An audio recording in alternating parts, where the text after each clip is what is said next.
Hello everyone, welcome. We have really lot of talks for Lightning Talks, so we'll have to shorten them. So all the talks will be 3 minutes maximum. So you have to really speed it up. Afterwards, when you have your talk, I will call your names and please line up over there. When your talk is finished, please move to this microphone here, and then you have 1 minute for questions, and the next speaker can already set up his laptop. On the iPad here, on my desk, you can see your timer, so if you know that after 3 minutes the time is up. One short announcement, the Plone Awards are tomorrow at 3, and you can still vote, so please do at ploneawards.com. Miko, you're up first. And this will be the shortest one. He has 10 seconds.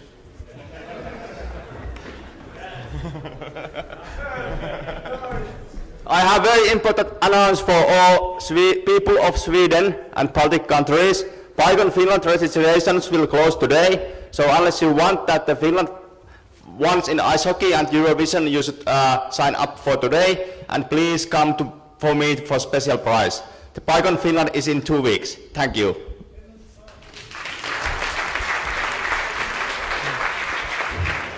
Okay, now up we have Balázs, and after Balázs we have Maurizio, after that Liz, and afterwards Armin, so please get ready.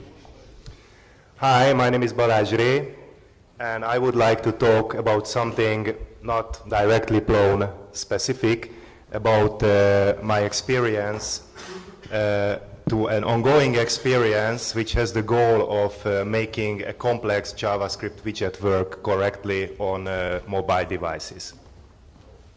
So where are we? First of all, your website has to work on mobile devices. If it doesn't work, then you will start losing customers. However, the older JavaScript widgets don't work correctly, many times don't work at all. And there is an even bigger question, how could we get an experience which is close to the look and feel of the mobile experience? We are porting an application, and it turned out that the biggest obstacle, the most complex widget that doesn't work is the slick grid. It's a grid table that I am using for years in desktop applications. It is a very nicely implemented JavaScript grid table. It is fast, it is very configurable. Think about any use case, it's doing it. It is compatible on all browsers, but unfortunately it doesn't yet support touch devices. There is more in the story, in fact. It's not only, our goal is not only to make the widgets work at all, but to have the experience, there are some quite complex decisions that one has to think about. Just an example, this is a cell, and we would like, if we click on a link, we would like, or if we tap on a link, sorry, then we want that link to be followed, but if we tap outside the link in the cell, then we want something else happen. In our case, it's selecting a row. Double tapping outside would bring up a menu with further possibilities. There are also other elements in the cells which need to work. For example, if I'm tapping on this checkbox, then I need to be able to select and unselect a row. And then I need to be able to grab the row and, depending on the use case, either do the scrolling of the viewport or do a reordering of the rows. In addition, we could have swipe to use for deleting the rows, and I didn't even talk about the transform possibilities like pinching. So this is quite a complex problem. I would like to present very quickly an application. Oh, I only have 10 seconds left from the 3 minutes, right? So, this is an application written by Paul Everett, and it's managing the sports team of a school.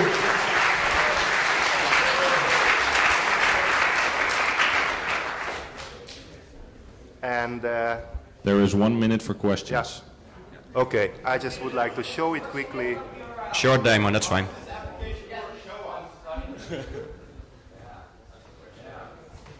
So you can do everything that you're supposed to do. And of course, this is work in progress. So I can talk more about how we are doing it, how am I doing it outside. Thank you very much.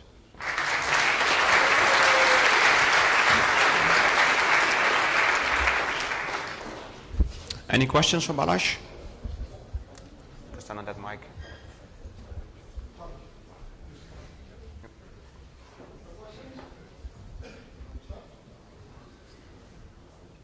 No?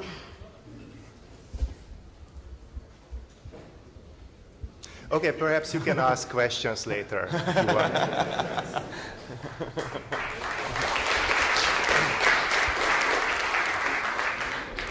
Okay, now Mauricio's up, and afterwards it's Liz, then Armin, then Martijn. Is the second time I start the presentation? Okay, so I've got this brief screencast I prepare with one tool we are trying to develop for our own, project management needs. I'm Maurizio Del Monte and I'm a Plum consultant and project manager for Abstract. And we are using, probably like many of you here, Plum-based tools for doing project management, for inside needs and also for clients. And of course, we are not using just Plum. We also need to mix with other tools. And one of the tools we discovered in the last few months was called Scrum-Do. I don't know how many of you are mixing Scrum techniques and XM techniques and whatever to try to improve what you are giving to the clients as an experience, right? But we discovered that we loved some of the features of Scrum-Do. Point was that Scrum-Do is something based on Django, and integrated into a Plum environment is quite hard. Also, we were using documents with templates, and we were in a situation where we wanted to, build some more metadata on our informations. So we prepare something called a project, like many of you probably, with some interesting attributes there. Probably you notice in what the screencast is showing. And then we added iterations, which is something that XM has already, but in a way that when you add a story, it's very easy to add it in place or drag and drop it. And in a while you will see that you can plan between iterations, dragging and dropping stories that you already recorded there. And it's quite easy to use it. So it's not finished, we are not using it. It was something crazy that the guys, my colleagues, started this summer while they were on vacation, because I asked them, please, can you improve this in XM? Because it's very easy, you need like 2 hours, and they came up with this in 5 or 6 days. Anyway, we are here. If you are interested in this kind of matters and you are doing your own tool, perhaps we can talk, perhaps we can sprint together on Saturday. So please show up. It's almost the end. You can see the drag and drop of the stories when you pick one iteration on one side and another in another side. Of course, everything is updating in a way that it's not perfect. It's not at the end of what we aim to, but I hope it will be, otherwise I will kill them, right? Because they could just spend 2 hours to fix what we need. Yeah, so there are some information. If anybody is interested, we can move this in a collective space so that we can, of course, work together. This is a little revenge. I don't know if it's in here, but still, keep calm and do project management, right? And these are the authors, my colleagues, Simone and Giorgio. So if you want, go for them, right? Thank you very much.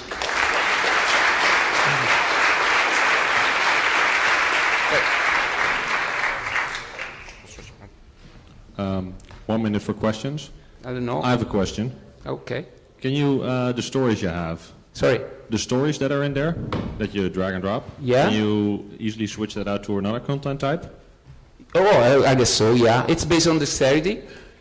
And yeah, it's Scrum Lover, as we say. So we would love to add something like poker planning or whatever, Kanban. Martin Aspeli gave a great talk about project management, so yeah.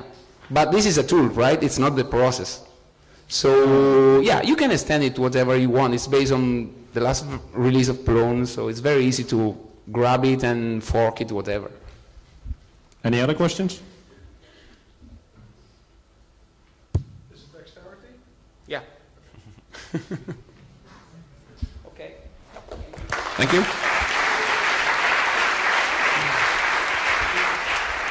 Okay, now is Armin, afterwards Liz, and after that Martijn. Hi together. You know, marketing for open source software is a dirty job and somebody has to do it. So we did something for Python, our famous programming language. And we were asked 2 years ago to collect success stories and case studies around Python, around the world, different projects, not only web software development. And now we are ready with our content collection. We did some stuff in the past, you may know, the Plone brochure in Germany, and we do refinance it by collecting ads, ad sponsorships, and reference entry area to collect all the money, to print it, and to distribute it. And now we have a brochure for Python. You can use it to promote Python for your customers if you're selling Plone, and to show how relevant Python is for worldwide businesses. It has 32 pages, full color. I have a prototype with me. You can take a look at it. And it's very heavy quality. And we were aiming at 10,000 issues distributed worldwide. And you can order subscription, additional subscription issues as well. And together, this is the cover, and I will show you some of the pages we have inside the brochure. So we have projects like the Mars Curiosity rover, Blender, ELM, Industrial Light and Magic, film business, science, education, GIS information, cartograph.org, Esri, and so on. And we are aiming at target groups who are not so much using developer language. We are aiming at CEOs, CTOs, CIAs, and what is very interesting, you can use it for recruiting new developers. If you maybe have a recruiting booth during a conference, you can hand over it to new developers to make them curious for Python. So we have a team of 3 people. Content acquisition, we are also collecting case studies for the next issue. If you're interested to file in some of your interesting projects, you can do that still. Jan Ulrich is responsible for text and copywriting. I do layout, production, and distribution.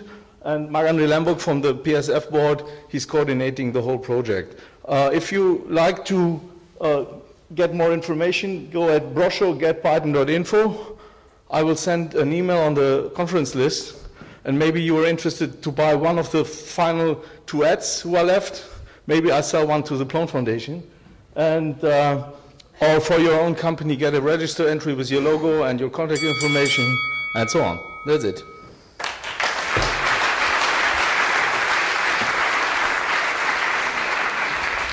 Any questions for Armin? I hope no questions.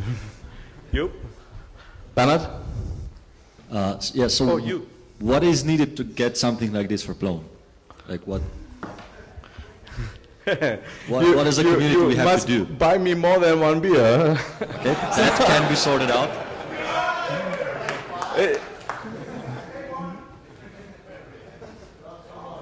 I'll buy you 50 beers if you make Plone.com like this. Be curious. Any more questions? Okay, hopefully mine doesn't actually take, oh sorry, yeah, clap for him.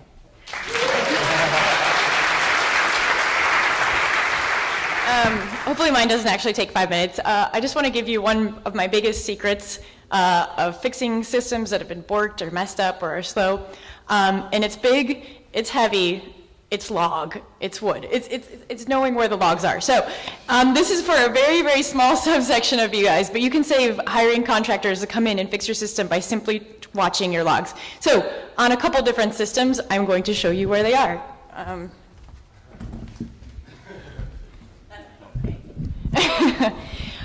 So on a Macintosh computer, you can go into your build-out, and usually they're in your build-out somewhere. You can also use a command called locate, hang on actually, maybe that will help, star.log, which will tell you where all the logs are. If you specifically, there are two different types of logs for debugging Plone, which are really key. They are event.log, lowercase e, and z2.log, which is capital Z. Event.log is going to have all of the things that are happening into your system at the level that you've configured by default. That's info and above. So if your system all of a sudden is running really slow, like maybe authentication's broken, simply watching that log is going to have 5,000 errors in it, and you're going to be able to fix it immediately. So if you're on a system, you're not really sure where it is, just do locate event.log.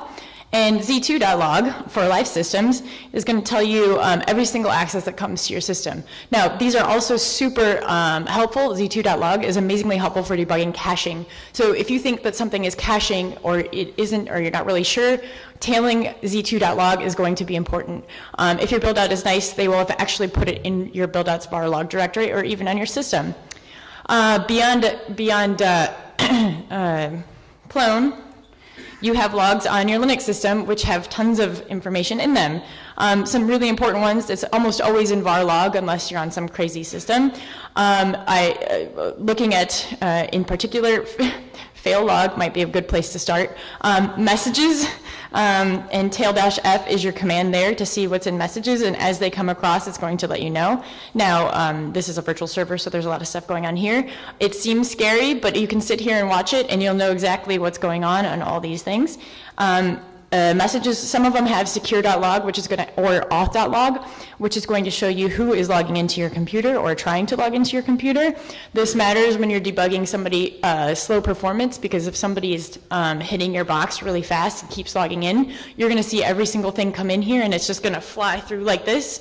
If you have crappy disks, then all of a sudden you have your performance problem right there. And syslog and all these things. So var log on a Linux system, it's there. If you're not really sure where to find things, you can always ask somebody else who's a system administrator, or just kind of looking around. Again, the other ones that you're going to have and you're going to need to find, this is a different setup. The logs in your Apache directory, for example, hang on. That's it. If you need help finding your logs, ask me.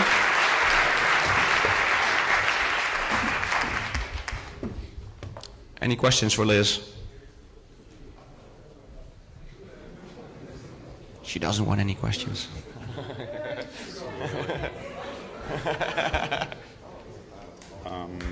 Is it open? Yeah. Next up is Martijn, afterwards Philip, and then Lars.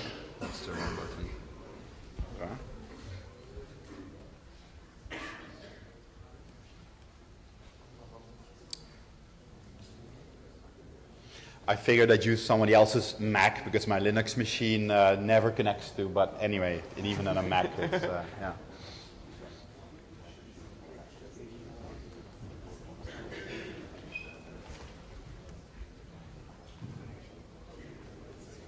That's still, oh, it's the browser now. Okay, thank you. F12, hoe kan ik F12 invoeren? Kunnen we hem ook fullscreenen? Command, Option, Control. No, that's not what I want. There's a full screen? Yeah, that's what I tried. So this talk won't be long because I only talk about rewriting Zoop.component, so it shouldn't be much of a problem.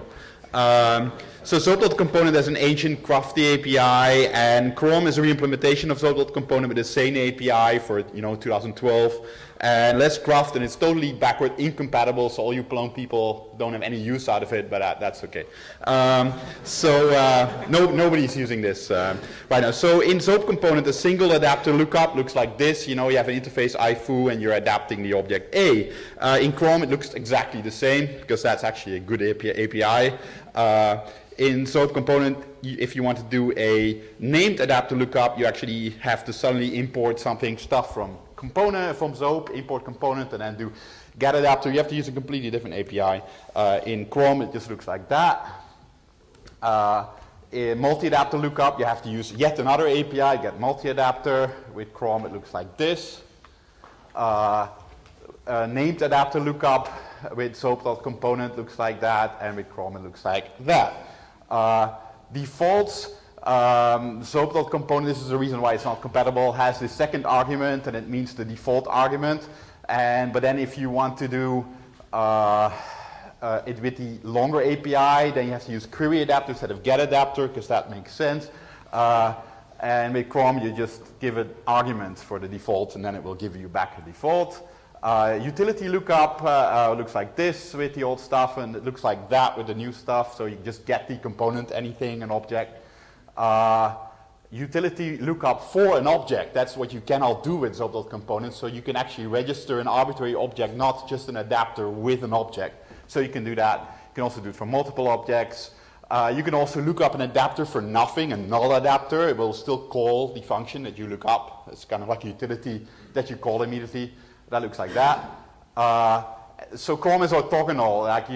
You want to adapt nothing or look up for nothing or one or more, and you want to look up utility or an adapter. Chrome does everything, and the SOAP component architecture just does some of this stuff.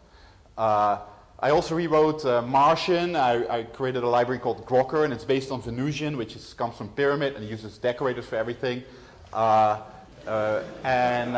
So you import, you have a source and a target interface, and you say source implements this IFOO, that's equivalent to implements on the object itself. And then you want to register an adapter, and you want to say, okay, the sources, or one or more sources is that interface, and you want to adapt to that interface.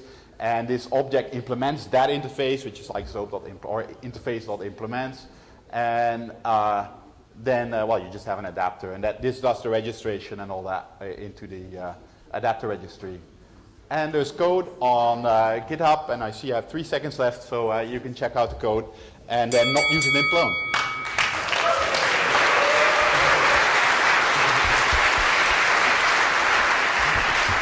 So, any questions?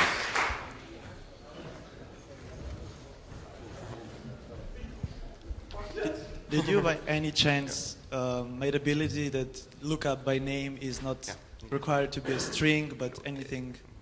No. It's still a name. It's still using SOAP.interface underlying, so I didn't rewrite that bit. All right. Only Martian and SOAP.component. All right. Sorry. You can stand or sit? Does it use the same registry as SOAP.component? It uses the underlying adapter registry. I might be missing some optimizations that are hidden in the crafty code that is SOAP.component, but it's using the same adapter registry, but that's actually in SOAP.interface. Is that the reason why you're using SOAP.interface rather than, say, abstract base classes, which are now part of?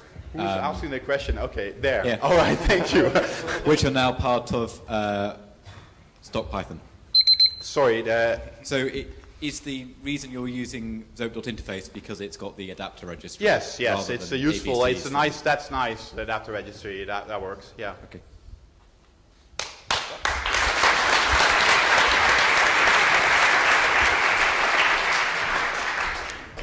Okay, next up is Manabu. Afterwards, we have Philip, and after that, Lars.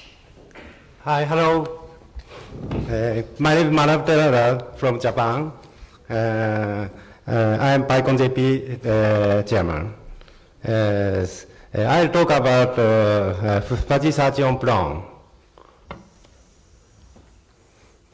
In the internet, we cannot use Google. But we want to get suggestion as same as Google. I want to use fuzzy search. I built and published a fuzzy suggestion on Plone, but alpha release. Not to use Solr.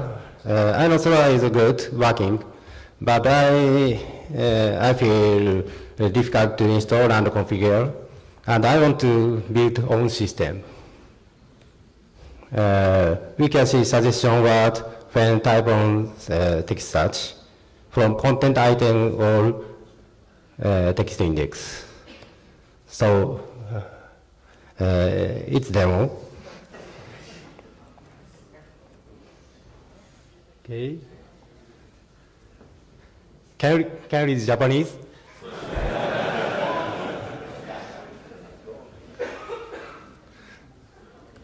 Okay. From type, deny. Okay.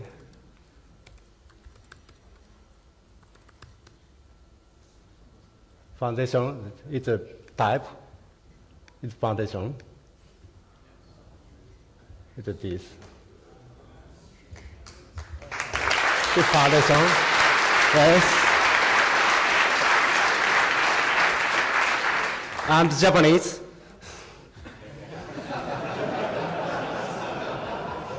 Japanese success. Deny. Deny. Okay. So, なんか出ないかな。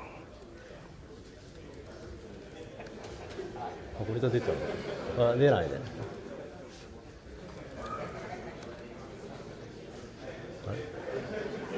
Sorry. I'm sorry. Can't work. Can't work. Okay. Okay. Okay. Sorry. The system is a Levenstein distance using an automata system. To implement Python only, but Japanese supported use Mekabu. Mekabu is the split word for Japanese, and kanji to hiragana to use. And so, 忘れた. So, sorry, and okay. And I provide Python JP t-shirt. I let you know after everything.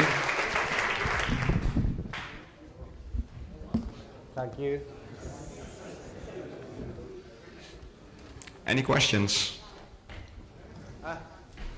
I have applied only English. If you have a question, contact me later. Okay, thank you.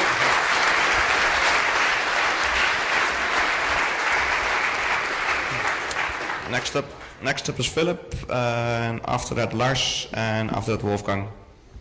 A customer of ours loves corkboards and pinboards, and he asked us to find one for him for use on their intranet, and we found one which they fell in love with. It's called Corkboard ME, and then they found out that they can't use it because of the security reasons. The data is not stored on their servers and whatever. So they asked us to re-implement the same thing in Plone, and we did that. It's not finished, but this is basically it. This is a collective corkboard, and it uses any possible content type, dexterity or archetypes, and just displays them either as a view in a folder or a collection. And we think it's pretty nice, and maybe there might be some use cases for clients of yours. Our client is pretty tight on a budget, so we're going to finish it, but maybe you have additional ideas for how to improve it and add additional use cases. The code is on GitHub in our repository at Startel right now, and it's going to be finished by mid-November. And if you have any ideas how to improve it or what your clients might love to do with it, just let me know. Thank you. Come again?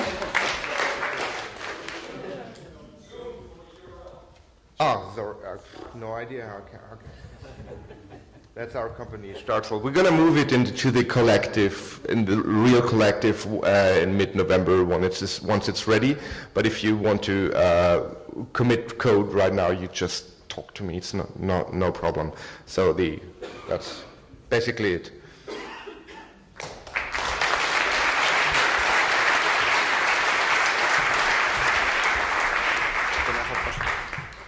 Any questions? Yes. Does it work on mobiles? Come again? On mobiles? I haven't tried yet, but it should. Okay. It uses, it's quite simple. It uses jQuery, draggable and resizable, and maybe you have to do some additional stuff. It uses Backbone.js for those interested in techno-babble. Thank you.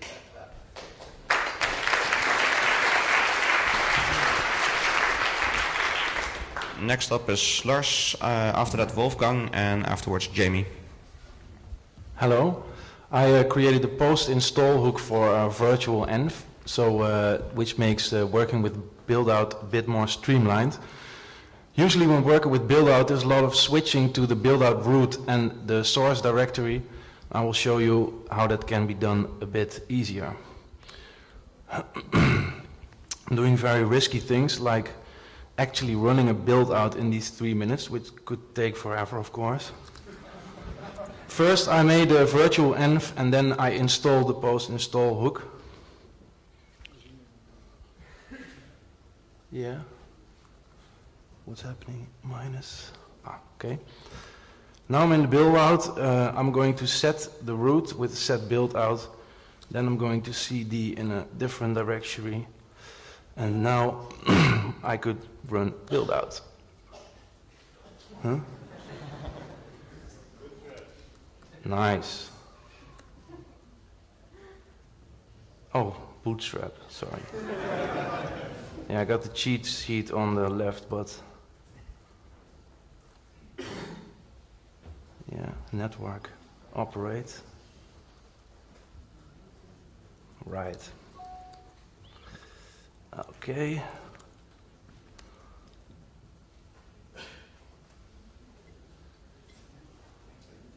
Run.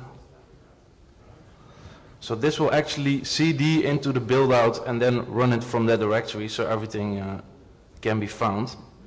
It takes too long, but I prepared one that's already ready so I can show you the rest of the commands. One of the commands is cds, which can autocomplete to all the sources in your source directory. I've got the source for a tornado here, and I can also go to a different source. Now I want to try to run a server right here, but it's missing tornado because it's not in the path. So I go to my omelette directory and I add it to the virtual env, and now I'm going back here again, and the address is already in use. So let's do something else so it works. Okay, so I can also go to the build-out root again and see ls bin. All the stuff that is in bin is in the path, so I should be able to run voxin, which is already in use.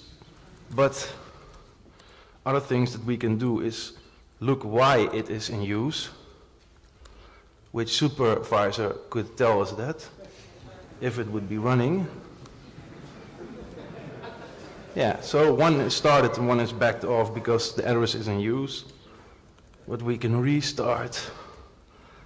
And of course we can also use Mr. Developer. That's it.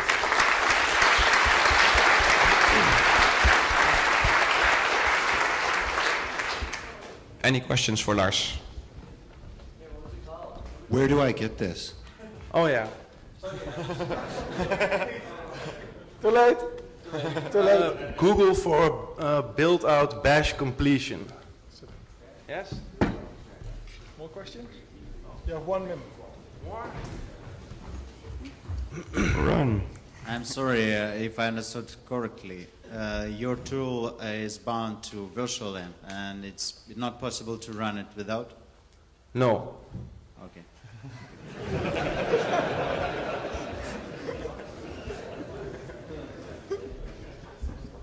Any other questions? All right, thank you.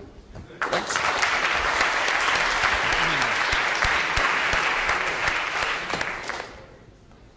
Okay. Okay, next Wolfgang. Afterwards we have Jamie, and afterwards Tom. Okay, hi, I'm Wolfgang, I work for Syslab, and I want to very, very quickly tell you about a quick migration we did of a large internet site, large clunky legacy thingy, and about the pain points that we encountered and that we managed to circumvent. Well, as we all know, and as some wise person repeated yesterday, migration is hard. Some of the reasons that can make migration hard, size does matter, as opposed to what some people might tell you, but size does matter. In our case, we had a database, an Oracle database, YUCK, 460 gigabytes of data, which is, I mean, you can't just SCP that overnight somewhere. You have to send somebody over with a hard disk to collect everything. And then the database itself was really, really messed up in its the way it was set up, because some intelligent person had kept triplicates of every content record in place instead of cloning the database. For backup reasons, they just stored everything 3 times. So like a unique ID was no longer unique. Yay. Also, I mean, there was a shitload of database tables in there, but like 90% were used for some weird stuff that only Oracle knew about, whatever, but nobody ever used it. And it turned out, I mean, we had lots of tables that were named for content types, but actually 9% of the content was in one table called folder, but a folder could actually be a folder or a contact or a milestone or an event, so like custom types in one table, yeah. And of course, those custom types need custom fields or custom attributes. I give you a sample. I don't have that much time, so I highlight the relevant parts, so you like phone number, etc. in there. But anyway, we didn't despair, just sit back, relax, think, and use the great tools that are available. Of course, with a very simple regular expression, we can get, we can circumvent that custom attributes craft. And of course, we had to really sanitize the data before we did anything useful with it. That means we dumped all the binary data from the Oracle database to hard disk. That left us with about 130 gigabytes of binary data on the file system. And for the rest, for like all the metadata and the relational data in Oracle, we exported that and put it into a same data structure. That means we created a Postgres database and put the relevant data in there. And of course, SQL Alchemy was a great help in that. For importing, needless to say, Transmogrifier for the win, yes. We wrote a lot of blueprints ourselves. One very important thing, when we imported the binary data, like remember the 130 gigabytes, we didn't actually import it via create object.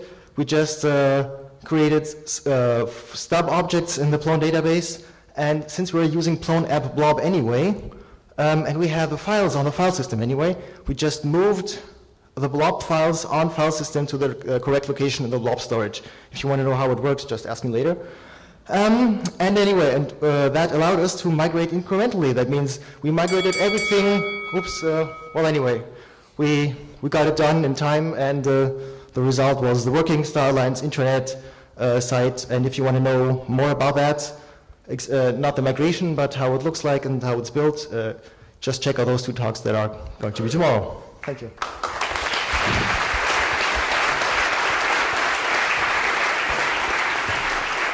This should have been a 5-minute talk, by the way. Any questions?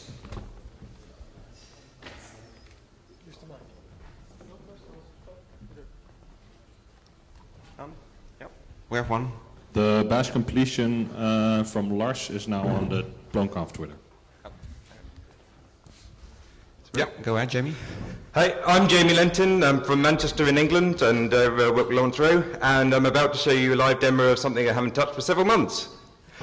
So, if you developed a Darzo theme, you probably had this problem that you grab your theme from the internet, of course, and then you fiddle around, you make your rules file, it's 5 o'clock on a Friday afternoon, you're just about to press refresh, you've got your beer ready because you're all done, because Jars is really easy, but then there's no content, which is really annoying. And you stare at the rule file, you can't see what's wrong, you press refresh and nothing happens, but here's our rules file, and here's coloured with what's actually worked and what's not. So down here we see a red bit, and instead of saying content, I've referenced cowtent in the theme. So go back here, oh look, it really does say cowtent. Refresh. Refresh. Bada bing. It's gone green. And there's content.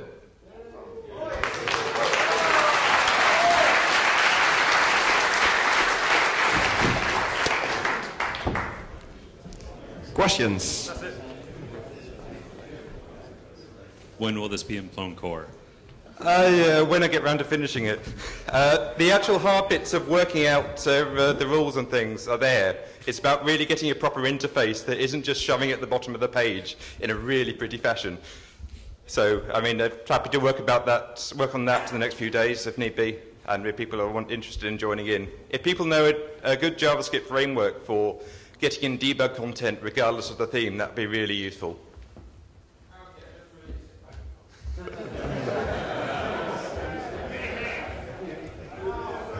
Any other questions? I can help you because, you know, it's iframe.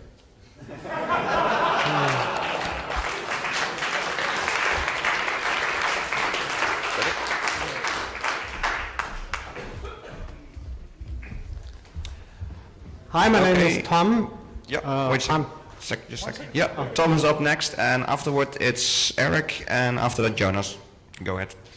Hi, my name is Tom Kroos. I'm a Plone developer, work for a university in Switzerland, and I always look for measures to speed up Plone, and one of the most effective ways to make Plone faster is to avoid Plone. So, not completely, but in this case I found a way to put the resources to the file system and use web assets, so I can dispatch the resources CSS and JS with a web server. It uses Plone resource and it puts it in a structure on the file system, and it's not only fast, but with web assets, it's a Python library. I can use filters, so I can use less syntax or CoffeeScript syntax for JavaScript. I can pull in any CSS or JS minifier, and I can use YAML configuration for all the resources. And here is a comparison of the two scenarios. The first one is Plone standard, the front page, and it takes 706 milliseconds. And the second one is with the assets, and it only takes 572. And the CSS and JavaScript is dispatched directly by Nginx. And it's, at the moment, it's in my private GitHub repository. I can move it to the collective if there's some interest in it. That's it.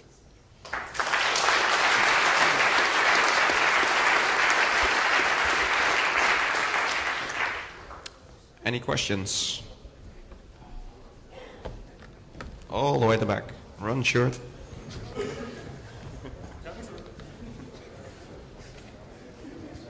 Does it do Sass? Yes. Yes, there is a filter for it in the web assets library. Any other questions? Way to go. When does it do the generate and dump? On instance start or on requests? Do I have to restart my instance to get the last to recompile and so on? There is a control panel, and there's a button which generates the assets, and it takes the resource registry, the bundles from the resource registry, and writes them in files. And this is where all the stuff is done. The main work is done. Thank you. Thanks. Next up is Eric, after that Jonas, and after that Domen. Go ahead. Hello, I want to talk to you about Resurrectio. Resurrectio is a Chrome extension that allows to record sequence on a browser. It's I used to use Zop Test Recorder, which is really fine. I used to work with a frame set, but the problem with it is cannot make JavaScript stuff. So I turned Zop Test Recorder into a Chrome extension, and it records all the action. There is no cross-browser domain issues. And it produces on output a Casper.js script, which is working on top of PhantomJS. So it's a WebKit-based system. Here is how it works. The principle is you have a system which produces exactly the same kind of stuff as Selenium, but using very minimalistic CSS selectors and really functional-oriented. This means you can make a test on the skin, change the skin, run the test, it should work. And if it don't, it means that the skin broke the functionality. Plus, it can also produce screenshots, so you can, well, from one side, either produce a documentation which keeps the skin right and updated, or also test responsive stuff with that. So here is how it works. You start with an URL. Then you go somewhere. You can assert stuff. You can, yes, see, I'm going to make a screenshot here. Then go to events, make a screenshot, assert a text, etc. Then I stop, export it as Casper.js. I take that script, put it, save, and now I can run it.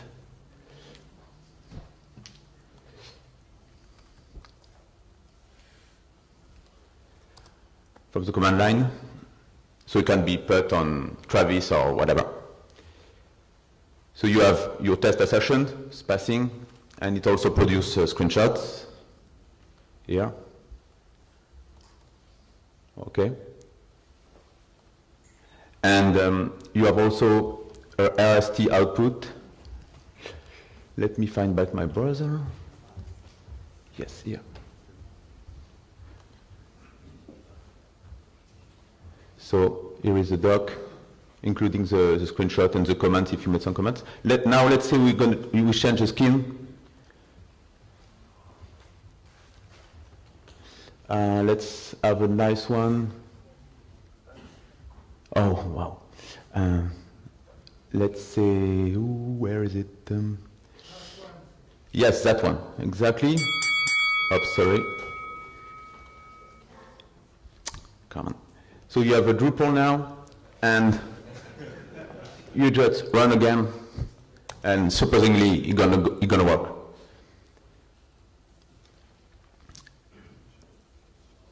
And you have your screenshot updated, okay?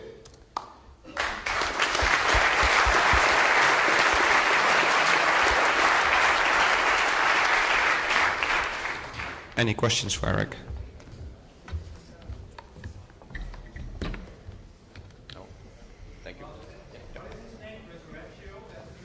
Resurrection is the name because it's based on PhantomJS, so I thought Resurrection was nice for Phantom. Any Phantom deserves a Resurrection. But it could also produce any kind of output. It could be Selenium as well. It's very easy.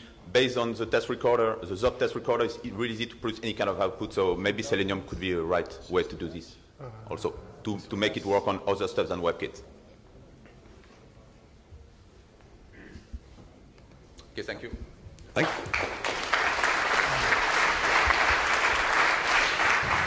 Next up, we have Jonas, after that Domen, and the last song for today is Armin. Hi, I'm Jonas. I'm working for Fortimerk in Bern, Switzerland. This year we moved a lot of packages to GitHub, to our organization, Fortimerk, and we also did a lot of PyPy releases, and we are doing more.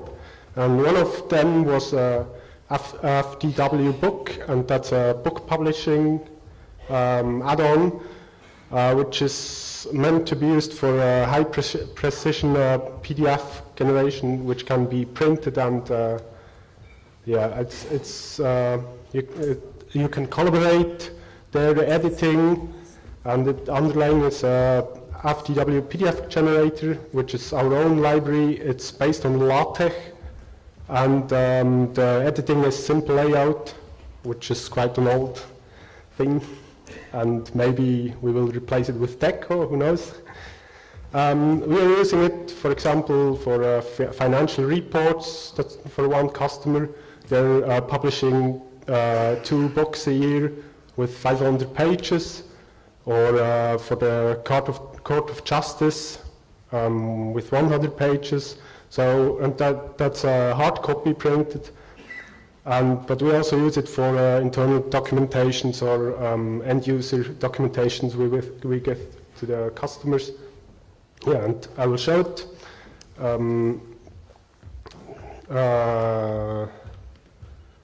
Yeah, that's it.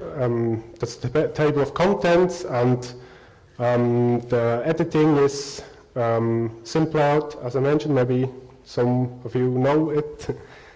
You can move the blocks around and edit it. It has some similarities with Deco, but it's a little older. Yeah, and you can also integrate other PDFs, which will be embedded directly, so with high quality, and generating the PDF, it converts the HTML to LaTeX, and no, I'm exporting all of it.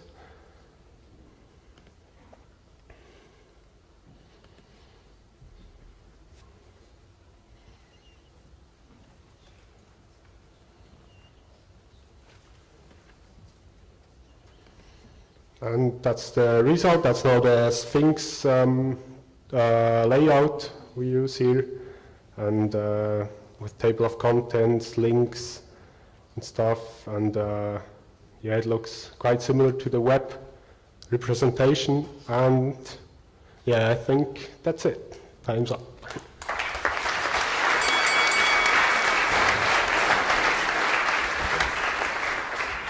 Any questions for Jonas?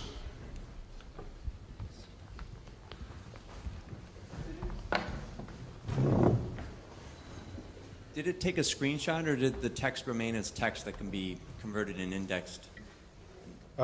What? When in the resulting PDF, that page that you were designing through the web browser, did it end up as a screenshot, an image embedded in the PDF, or did the text remain text? We are integrating the PDF directly.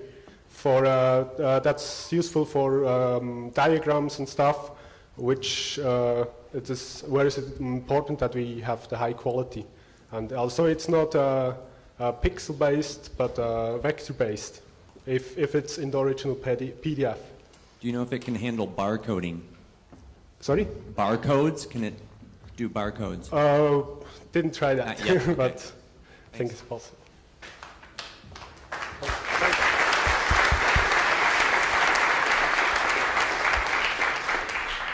Go ahead. All right. I'm Doman, and I want to talk about Agile. There's been a lot of work on Agile in the past 10 years. Lots of companies have switched to it. There's been a talk by Martin, and Liz also mentioned a lot about the process. There's been GitHub, which improved the process a lot, and continuous integration like Travis in the last years. And one thing that I miss is how we pay people. That I think has never changed, and it doesn't fit the Agile moment. For example, there is an Ubuntu bug from 2008 in the network manager VPN, and the checkbox says, check this box if you want to automatically connect to the VPN, and if you check it, like nothing happens. And it's been open for 4 years and nobody fixed it. And I think those are the things that we can somehow improve. So that's the motivation. So I wrote in the last 2 months in my spare time fundhub.org, which I launched today. Basically in one sentence, it's crowdfunding free software, one issue at a time. This is how it works. Someone says, I want this bug to be fixed. And the claimer, the developers, before he sends bitcoins, and the developer starts to work. when he's finished, he says, okay, I fixed the issue, whatever. The pledger confirms his work, and the claimer gets the Bitcoins. So, a demo. For example, I'm sure all of you has saw this bug that Bootstrap fails when the buildout.org is down. So I created a ticket on the Fund Hub, which is the first ticket. I pledged 1 Bitcoin, which is about $12. And that's the current interface for pledging. Currently, it only supports Bitcoins because it turns out the workflow, how to pay people is really hard, and Bitcoins provides all the freedom we can have. And when the balance payments implements an API, which is similar to what we need, we can also use that so the companies can actually issue bills. And this is how it looks when you have to pledge the money. There is a Bitcoin address. The steps are really simple. You create a local wallet or online, one of the services. You exchange your currency, whatever it is, to the Bitcoins. You send the Bitcoins. In about 1 hour, the network is synced, and the transaction is confirmed, and the issue is pledged. There is a button for fix the issue, and that's it.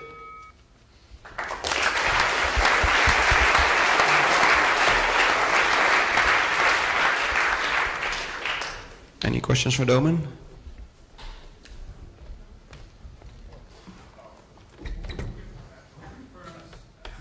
Who confirms that the issue is really fixed?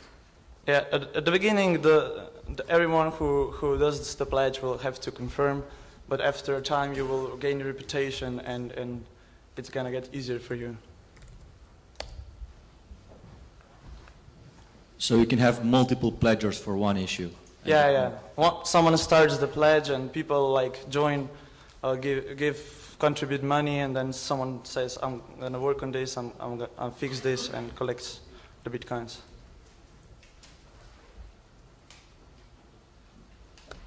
Anyone else? So if you have any questions about this, please talk to me. And on the side, there's also explanation how Bitcoins work, and it's really easy to use them. That's it. Thanks. Thank you.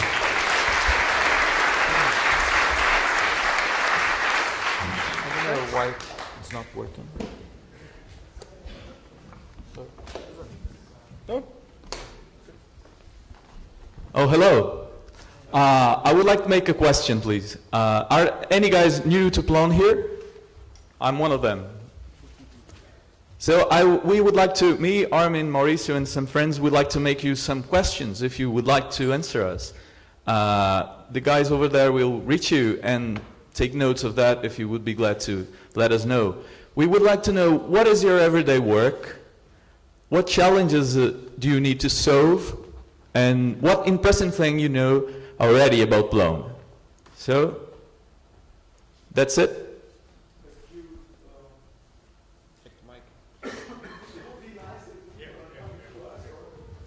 Yes, if you would like. It would be nice if you stand up and we come to your place and we do it very calm and ask you the questions. This is the very last talk. You can opt if you want your name or not included. That it could be confidential if you want to tell us very nasty things, but that's okay. It's up to you.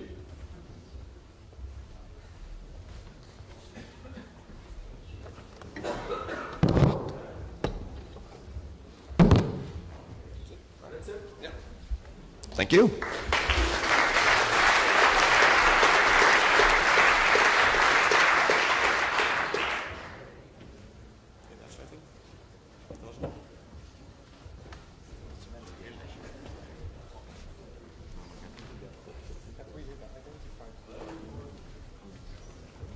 Those were the lightning talks for today.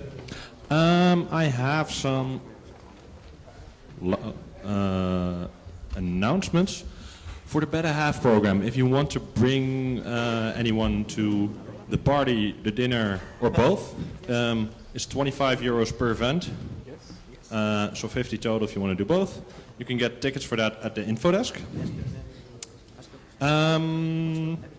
If all the speakers could email their sheets to info@blownconf.org, we could add them to the presentations later, or to the videos later.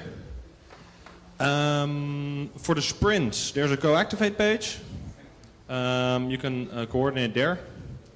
And we have a Sprinting for Newcomers session tomorrow, where I will explain anything and if you have any questions. The open spaces by now are full. We want to encourage you, if you have a spot where you want to have an open space, go right ahead. There's lots of tables, and have fun. And a last thing, dinner, for example, for last night and for tonight, is not included. So that means if you go to a restaurant, you actually have to pay when you leave. There was a mix-up there last night, so anyone who was at Rijnmozaïek, Turkish restaurant, last night and did not pay, please come to the info desk. We have a bill open. And now, for tonight, Ralph? Hi guys, I hope you had a great day so far. Second day of the conference. So we go into the night, and tonight we go to Korenmarkt, which is the biggest center of Arnhem actually, with a lot of restaurants, bars, even clubs, and lots of stuff to do, pizzerias, Chinese food, you name it, it's there. It's very close to where we are now. It's pretty easy, it's like 3 minutes walk. And if we all could come there tonight around 7 and stay there till, I don't know, late, it would be fun. Most restaurants are open around 6 and serve dinner till, I think, 9 o'clock. So if you want to eat late, be sure you make it on time. That's it. So see you tonight.